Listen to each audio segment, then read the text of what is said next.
Jalan naik memang melelahkan, tapi ada jutaan perasaan yang kita bawa. Ada bangga dan haru jika sampai puncaknya. Sebaliknya, jalan turun tidak semelelahkan naik, tapi tubuh lebih terasa letih.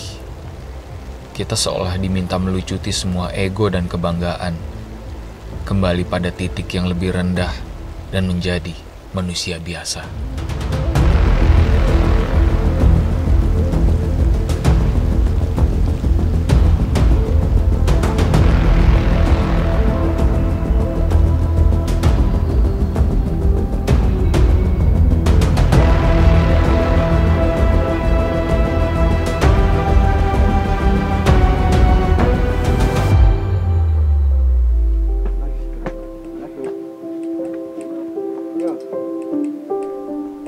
Lanskap semakin terbuka. Kami berjalan melintasi trek berbatu yang eksotis. Di belakang sana, terlihat rute yang sudah kami lalui, tersapu kabut yang sesekali. Di sekitaran kami, cantigi bermekaran tanpa batas. Buahnya menjadi sahabat para pendaki dan hewan yang kelaparan. Di saat-saat seperti inilah saya mempertanyakan diri sendiri. Alasan kenapa ada di sini? Kenapa melakukan semua ini? Kenapa susah payah ekspedisi di hutan rimba jika rumah sudah menyediakan segalanya secara secukupnya? Ayolah, fokus pada jalur. Rasa letih menjadikan pikiran tidak jernih. Pertanyaan-pertanyaan seperti itu malah membuat langkah makin berat dan semangat makin kendur. Saya sedikit melambat, menoleh ke belakang, menikmati pemandangan yang ajaib sekali. Bukan sesuatu yang kerap didapati di kampung halaman.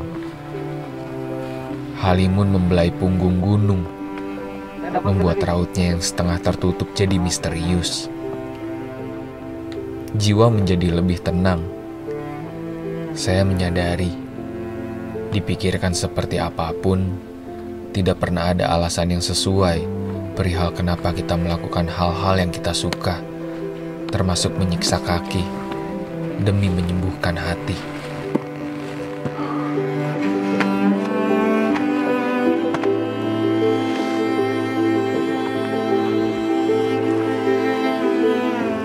Sedikit demi sedikit, kaki ini mendekati titik kulminasi. Puncak yuk, puncak Pak. Pukul 16.20 WITA, kami tiba di puncak Gunung Katopasa. Kami saling berpelukan, mentransfer energi pada satu sama lain. Segala lelah hilang entah kemana, berganti rasa haru.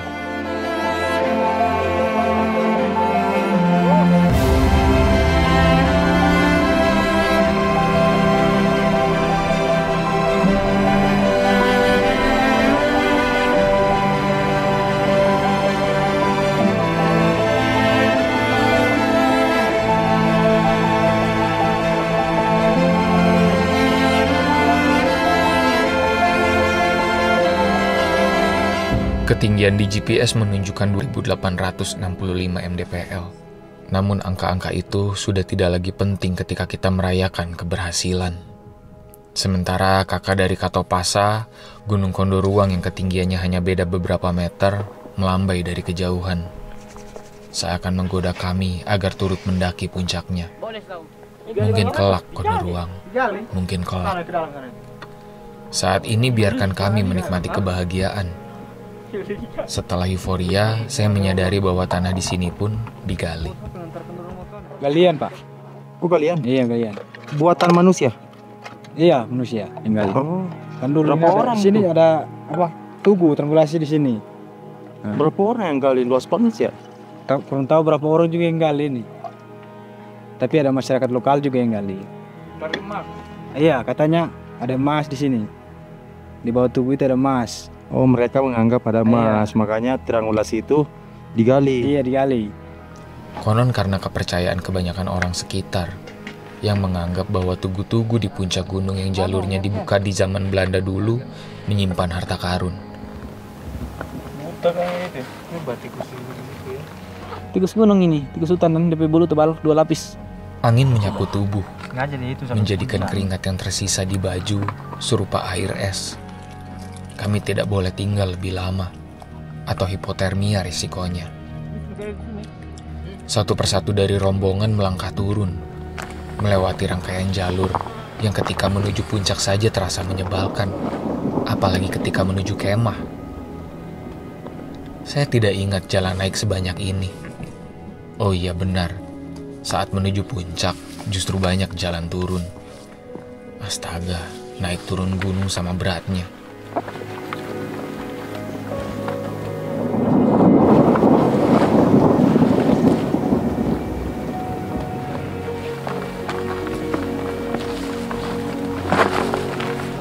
Masih terang tatkala rombongan tiba di pos 11. Namun tidak lama. Sudah hampir jam 6 sore, kita baru tiba di pos 11 alias satu pos setelah puncak, sebelum puncak. Kita masih harus mengejar pos 6. Kemungkinan sih kita akan tiba lebih dari tengah malam ya, kalau ritmenya segini. Apalagi banyak tanjakan juga menuju pos 9. Cek dulu. Katopasa telah berubah-ubah bentuk terlalu sering. Dari gersang menjadi sejuk, dari seram menjadi cantik. Ternyata hujan turun, lengkap sudah. Turun malam, hujan. Dari kabut menjadi hujan. Jalur pun seolah memiliki 1000 wajah. Satu hutan yang terlalu kompleks untuk dimengerti. Setelahnya, saat pergantian hari, hujan mulai membasahi bumi, membuat hijau lumut di sekitar kami lebih menyala lagi. Langit makin temaram, dan kami masih teramat jauh dari tujuan. Ini akan jadi malam yang panjang. Di balut jas hujan, kami terus menderap, berusaha mengabaikan perut yang makin lapar, musabab persediaan makanan besar sudah habis. Cuma ada camilan. Bukan salah pengelolaan logistik. Memang jalurnya saja yang tidak logis. Berat sekali. Itu membuat kami hilaf dan menghabiskan makanan siang tadi. Gelap malam membawa kami menuju pos 10. Kami sempat duduk sejenak, dan saya yang mulai mengantuk mengutarakan ide untuk berbivak di sini saja, kemudian lanjut jalan esok pagi. Misbah berkata bahwa pikiran saya sudah tidak jernih, dan ide yang dilontarkan hanya buah dari rasa lelah yang terlalu parah.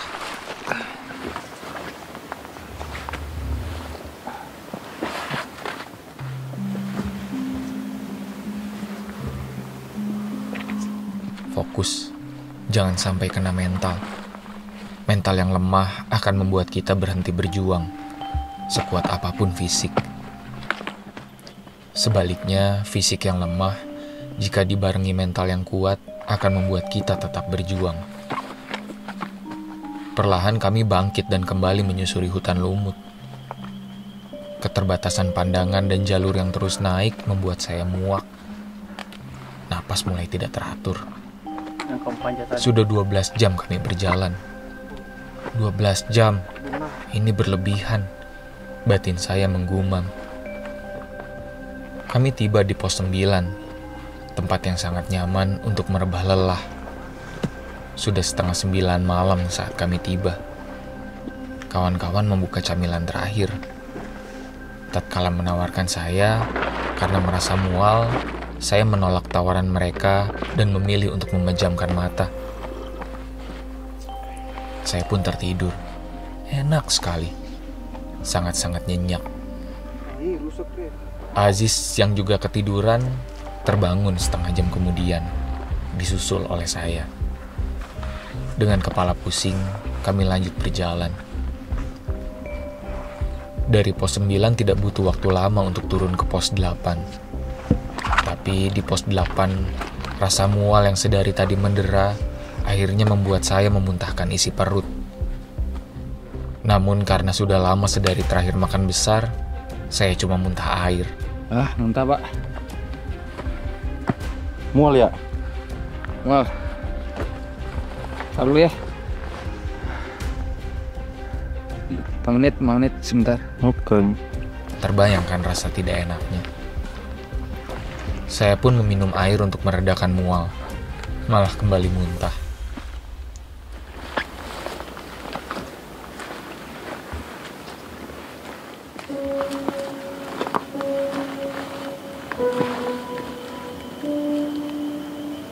Dengan kondisi perut yang tidak enak, terpaksa lanjut berjalan.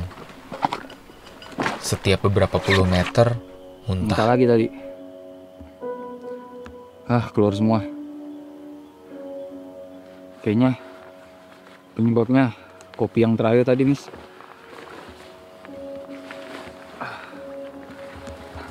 Tiap diisi air, muntah lagi.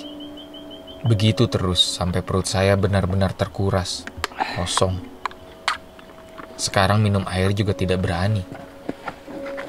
Saya kemudian teringat coklat karamel yang tersimpan di carrier. Sempat bertanya pada Misbah, apakah jika saya makan coklat karamel tersebut akan kembali muntah? Misbah enggan menjawab yang bukan ranahnya. Hanya ada satu cara, mencoba langsung. Saya makan 1/4, kemudian kembali berjalan. Beberapa belas menit berlalu, tidak ada hal buruk terjadi. Justru sebaliknya, perut ini membaik. Astaga, berhasil. Saya lanjut makan hingga setengah batang. Kita tiba di pos 7. Pada pukul 12:05, menandakan kita sudah melakukan perjalanan 18 jam lewat 5 menit. Terlama bagi saya sendiri. Ampun. Tadi beberapa kali muntah. Sepertinya mah. Tiap kali minum air muntah lagi. Tadi coba pakai makanan yang ada karamelnya sama ada coklatnya. Karena mereka bisa berfungsi sebagai pelumas. Ternyata cukup membantu. Saya bukan ahli gizi atau ahli medis. Tapi jika dilogikakan, mungkin coklat karamel ini menjelma pelumas yang membuat dinding lambung tidak bergesekan. Entahlah. Yang pasti mata saya kembali terang. Tubuh kembali segar. Ada sisa tenaga untuk kembali melangkah. Membersamai tim yang juga bersemangat untuk kembali ke campground. Baru saja membaik. Sesuatu yang buruk menimpa Kyo. Oh, ini yang kena. Iya, piringnya itu. Tapi nggak kena mata, Tidak, hidung. hidung, masuk di hidung. Masih di hidung. Wih, astaga itu. Tuh aja, Das. Ini bengkak sini. Darah itu. Tuh.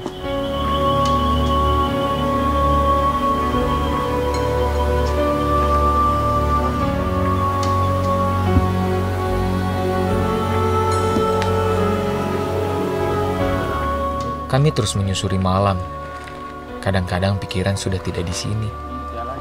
Melayang menuju tempat menyenangkan.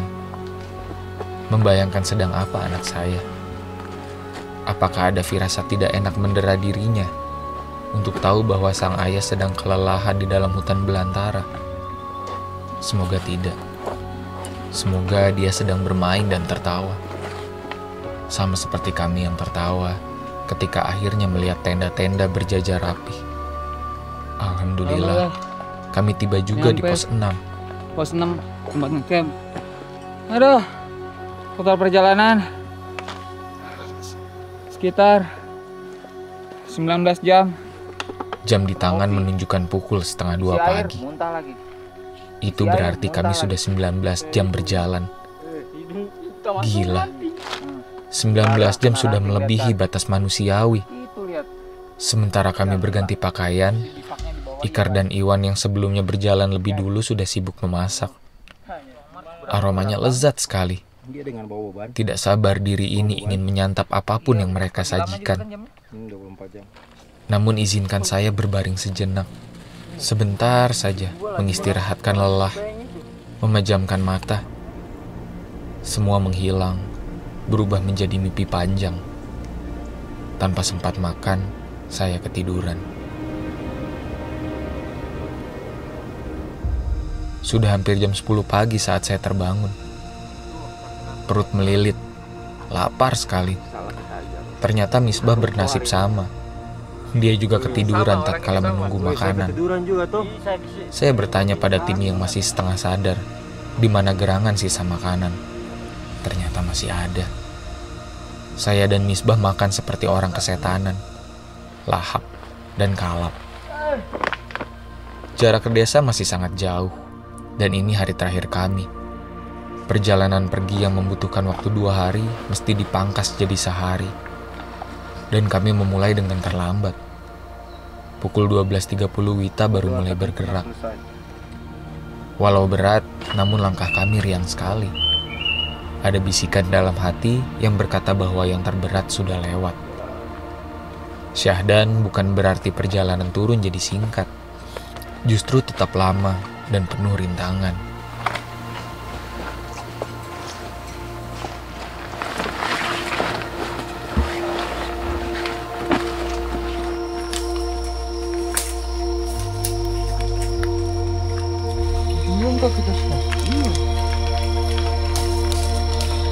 Rombongan mesti bertemu malam lagi di jalur.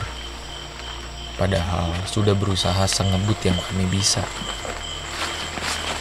Di satu titik, tatkala melalui rimbunnya semak belukar, kaki saya luka-luka. Di antara luka tersebut, ada satu yang infeksi dan kelak meradang hingga sebulan penuh, hingga mengganggu pendakian lainnya. Tapi itu adalah cerita di lain hari. Sudah hampir jam 8 malam saat kami tiba di sungai dekat desa Mire. Penuh semangat, kawan-kawan membasuh peluh. Luka di tubuh terasa runtuh. Setelahnya kembali ke rumah Kio. Awalnya kami hendak menginap semalam lagi. Tapi bocornya informasi dari balai desa membuat banyak orang berkumpul di rumah Kio menunggu untuk berfoto.